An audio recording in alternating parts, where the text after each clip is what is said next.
precisamente en la antesala de estas elecciones, bien sea para el Congreso o para la Presidencia de la República, han salido una gran cantidad de temas para afectar a nuestras fuerzas militares, en especial al Ejército Nacional.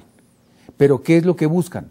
Debilitar esa imagen que tienen los colombianos. Usted vio en el periódico de hoy que bajaron 16 puntos cuando las fuerzas militares estaban en el primer lugar en la aceptación del pueblo colombiano.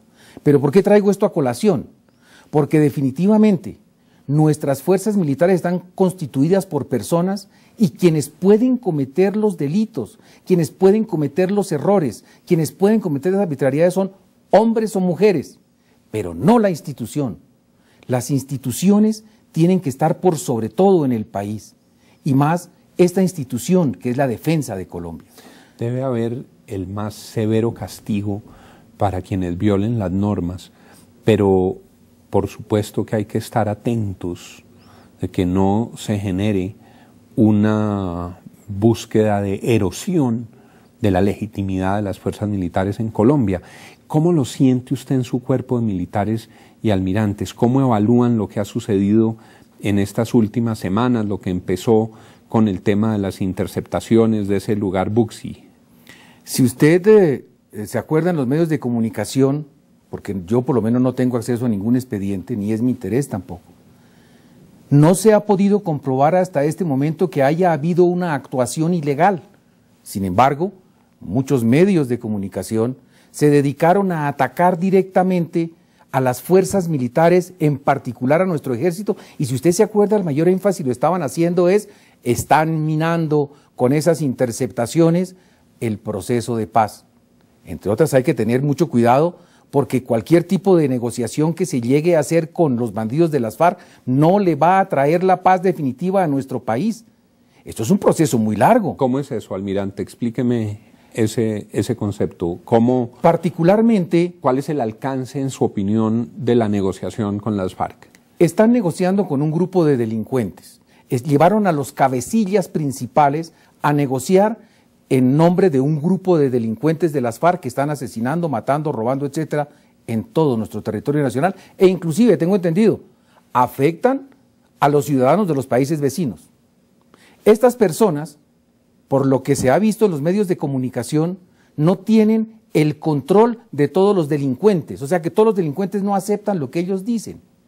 Ni siquiera en su propia organización. No, ya muchos han dicho que para ellos el proceso de paz es una cuestión totalmente independiente. Si usted se acuerda cuando aparecieron estos delincuentes allá en Cuba, en yates y cosas como esas, pues vino un grupo de ellos aquí a decir, un momentico, pero es que nosotros no queremos eso de allá, nosotros seguimos con lo nuestro porque nuestro objetivo es perfectamente definido.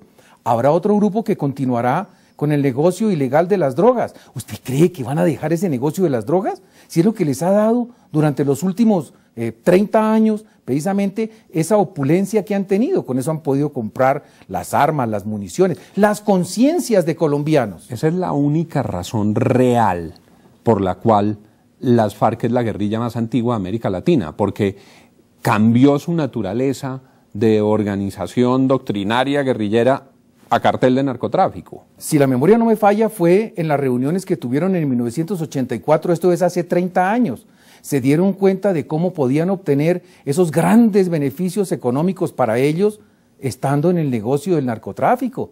¿Y por qué es que ya la gente no los quiere llamar el cartel más grande de la droga del mundo? Fíjese lo complicado que puede ser cuando comience la gente a decir, pero un momentico, pero es que esto lo negociaron con quienes de las FARC, con ese cartel de narcotráfico, entonces el gobierno está haciendo ¿qué?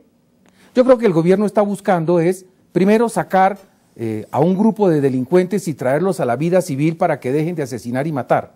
Eso me parece fabuloso, me parece muy importante. Pero si le entiendo bien, usted lo que dice eso es importante, pero ojo, que eso tiene un ámbito limitado. Totalmente de acuerdo. Se va a agotar en un grupo que no es ni todas las FARC, ni mucho menos todas las fuerzas irregulares. Totalmente de acuerdo. Y fuera de eso, entonces, acuérdese que hay grupos como los del ELN que han hecho algunos actos delictivos de connotación últimamente, los bandidos de las bandas criminales. Bueno, esos seguirán delinquiendo. Casi matan a Ida Bella, el ELN. Imagínese eso, los bandidos del ELN, y se acuerda que en los medios de comunicación dice que reconocieron lo que habían hecho contra esa caravana de una persona que es política y que está representando a un grupo de ciudadanos colombianos. No importa la tendencia, pero hay que respetarlos también.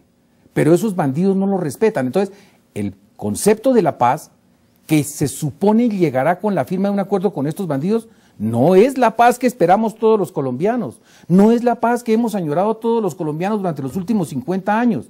Desde que yo me acuerdo, desde que tengo razón de ser, siempre he leído en los periódicos y he escuchado cómo los bandidos de las FARC están asesinando, así sea desde la población más pequeña, haciendo actos de todo tipo en las ciudades, en las carreteras. Acuérdense que antes, en el 2002, 2001, no se podía transitar por las carreteras de Colombia. ¿Por qué? Porque los bandidos de las FARC utilizaban las armas para quemar los vehículos, para asaltar a la gente, para robar. Esos son los que están sentados en el día de hoy hablando de paz, como lo decía usted hace un momento. Esos son las personas que están hablando de moral. Pero ¿cómo van a hablar de moral unas personas que tienen sobre sus costillas y sobre sus conciencias miles de muertos? ¿Será posible? Y en esa línea, almirante, cuando ustedes se reúnen en todo el cuerpo de generales y almirantes, ¿cómo perciben el accionar actual de la fuerza pública? Yo creo que hay un gran comandante de las fuerzas militares, el general Rodríguez. Uno ve cómo se han capacitado nuestros generales y almirantes a lo largo de su carrera. Más que por valoraciones personales, le pregunto por desempeño institucional. ¿Cómo ven ustedes el accionar de la fuerza pública en este tiempo? Para mí la fuerza pública no ha bajado en ningún momento la guardia ni ha disminuido sus operaciones para poder traer a todos estos delincuentes y colocarlos frente a la justicia colombiana para que la justicia, todo el peso de la justicia pueda caer sobre ellos. Pero sin embargo, es importante ver que dentro de esta guerra jurídica y esta guerra mediática y esta guerra política que está viviendo el país en este momento y en particular contra las fuerzas militares, hay una serie de cosas que se van sumando. Hace 2 días, un general retirado de la policía nos envió para que conociéramos el fallo que hubo en su contra por el Consejo de Estado, donde lo hacen partícipe de un concepto que se llama la repetición desde el punto de vista jurídico frente a las personas que habían sido capturados por las organizaciones del Estado en cumplimiento de unos mandatos judiciales y que posteriormente fueron liberados y estaban acusados inicialmente de la participación del senador. Es que le están cobrando al general los perjuicios que ganaron unas personas que han sido capturadas. Correcto. Entonces lo que dice ese fallo, que nos lo hizo llegar este señor general, es que hay unas entidades, que en este caso son la Fiscalía, que asumió lo que le correspondía al DAS, etcétera, que tienen que pagar unos daños y perjuicios a las personas que habían sido capturadas cuando fue asesinado Galán.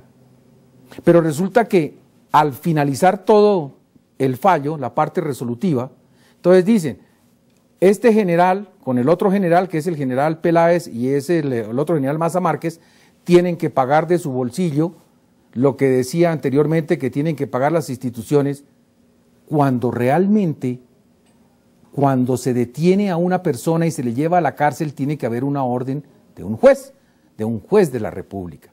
Entonces, ¿qué ocurre con todo esto? ¿No será que están buscando que la fuerza pública deje de actuar por temor a que el día de mañana haya una repetición en su contra y tenga que entregar la persona o vender su apartamento, su casa, su carro o hasta la bicicleta para poder pagar los daños que se le han causado a una persona cuando ha habido parte del Poder Judicial que ha tomado una decisión que le compete y donde se ha afectado posiblemente a una persona?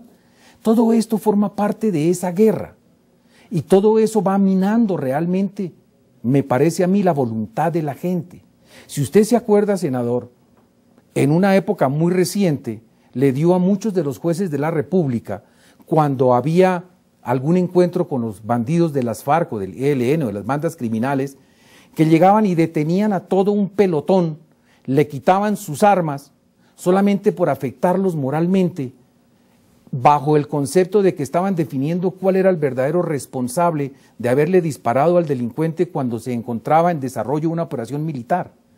¿Cuántos miles de personas en este momento están bajo ese mismo sistema de sindicalización de cosas que ni han hecho, o que si se tomó alguna acción desde el punto de vista militar era en cumplimiento de un orden de operaciones contra un grupo de delincuentes? Eso mina la voluntad de la gente. Claro, obviamente son distintos los casos en los que hay responsabilidad personal, penal de altos oficiales, aún por supuesto para la hipótesis de la repetición, como en el caso de Galán, pero el punto central, y entiendo así el argumento que presenta el almirante, es: hay una estrategia que está encaminada a bajarle la moral a la tropa, a bajarle la moral a la fuerza pública, y que por supuesto termina generando un accionar debilitado. Quizás, puesto en otras palabras, es lo que algunas personas han dicho de: somos capaces de ganar la batalla en el terreno, pero perdemos la batalla en los estrados judiciales. Estamos totalmente de acuerdo, pero todo esto tiene un tinglado que es más interesante cuando uno analiza en profundidad el tema. Mire que si estos señores de las FARC, por decirles señores, han pensado que en el momento en que se llegue a firmar el acuerdo necesitan el apoyo de la población en general sobre lo que se ha decidido, tienen ellos que pensar que al bajarle ese concepto que tiene el pueblo colombiano de sus fuerzas militares, de su fuerza pública, ellos van a entrar fortalecidos para que el pueblo colombiano acepte lo que ellos han logrado establecer en esta mesa de negociación. Entonces, esto forma parte de una estrategia. El problema es cómo hacemos para que el pueblo colombiano, que siempre ha estado orgulloso de sus fuerzas militares, de su fuerza pública, realmente tenga ese concepto, eleve ese concepto y ponga a estas fuerzas en la posición que les corresponde. Porque si no, con toda esta guerra mediática, los que están ganando son los de las FARC. Porque cuando se llegue a poner a consideración de todos los colombianos en el sistema que define el gobierno, el que sea, de si están o no están de acuerdo con lo que se negoció en La Habana, si las fuerzas militares tienen una imagen debilitada, va a haber entonces una posición más importante por parte de los delincuentes de las FARC. Y los que ganan son ellos y los que pierden son Colombia. Colombia perderá sus libertades, Colombia perderá su democracia. Me hallarán ustedes la razón. ¿Por qué era tan importante en nuestro análisis sobre el proceso de paz escuchar la voz del almirante Moreno, que es la voz de los antiguos generales y almirantes de nuestro país y que en muy buena medida, como lo decíamos, es también una expresión de lo que están sintiendo quienes hoy están activos en la fuerza pública y no lo pueden expresar por razón de las limitaciones legales?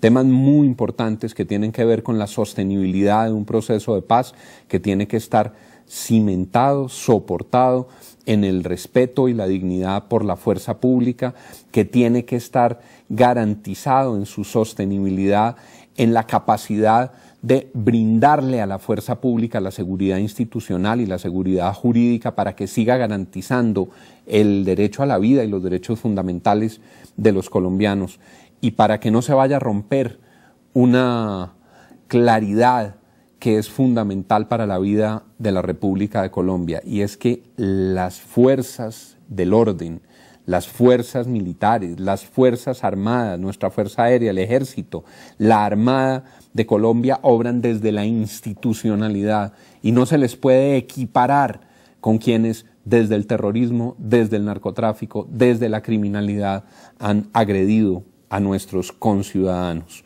Muchas gracias, almirante. Este tiempo vuela. Escuchándolo, quedamos con una enorme claridad sobre esas líneas de pensamiento y esperamos que muy pronto esté otra vez aquí en los diálogos de Ojalá. Muchas gracias por habernos acompañado. Doctor Lozano, muchísimas gracias, muy amable por esta invitación. A ustedes, gracias por habernos acompañado, y de hoy en 8 días nos vemos a esta misma hora y en este mismo canal.